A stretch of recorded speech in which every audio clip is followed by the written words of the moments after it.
Hello বন্ধুরা, আসসালামু আলাইকুম। সবাই কেমন আছো? আজকে আমি কি রান্না করব দেখুন। আজকে আমি মিষ্টি মিষ্টি পায়েস রান্না করব। পায়েস খেতে ভারী মজার, অনেকেই পছন্দ করে, যেমন আমিও অনেক অনেক পছন্দ করি। পায়েসটা আমি আগে থেকেই ফুটিয়ে নিয়েছিলাম। এর মধ্যে আমি চুলার মধ্যে বসিয়ে দিয়েছি। দেখুন, আসলে আমি ভিডিও করার সময় পাচ্ছি না।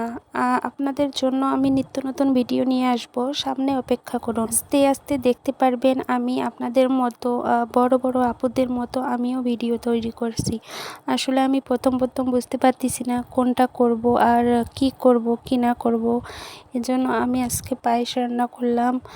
দেখুন, এদিকে আমার পায়েসটা হয়ে আসতেছে, ভলক উঠতেছে। আচ্ছা বলেন তো, ভিডিও করার সময় কার কার সাথে এরকম হয়? আমার পাতিলটা অনেকবার পড়ে যাইতে ধরছিল, আমি উঠাই দিচ্ছি। আসলে আমরা প্রথমত ভিডিওটা সুন্দর করতে পারি না, ক্যামেরাটা একটু ঘোলা ঘোলা।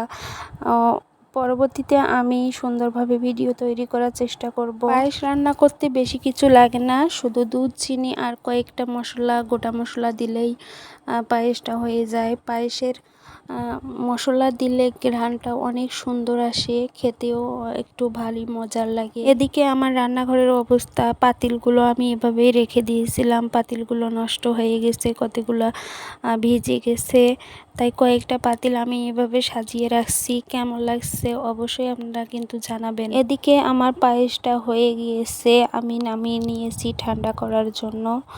এরপর আমার হাতে তৈরি করা প্লেটটির মধ্যে দেখুন এক চামচ করে উঠাই নিচ্ছি। উঠতেইছে না, এত ছোট জিনিস দিয়ে কি উঠানো সম্ভব হয়? আসলে আর একটু যদি বড় হতো তাহলে কিন্তু অবশ্যই উঠতো। শেষমেশ আমি উঠতে পেরেছি। দেখুন, আমার প্লেটটির মধ্যে পায়েস নিয়েছি, অসাধারণ হয়েছে। আপনাদের পায়েস খেতে কেমন লাগে অবশ্যই আমাকে জানিয়ে দিবেন। আর এদিকে দেখুন, আমার রান্নাঘরটা আবার আমি সাজাচ্ছি, একে একে চুলা নিয়ে আসছি। এরপর আমার আরও কয়েকটি জিনিস শোকেজে বসার জন্য নিয়ে আসব।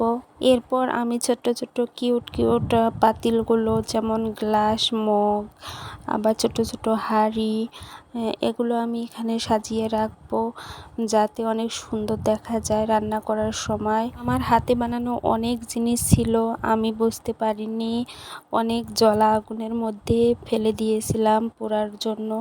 সেগুলো আমার পুটপুট করে ফেটে গিয়েছে। এদিকে দেখুন, আমার যে কাপগুলো আমি বানাইছিলাম, কাপগুলো একে একে সাজিয়ে রাখলাম। এরপর নিচের মধ্যে আমি গ্লাসগুলো সাজিয়ে রাখবো।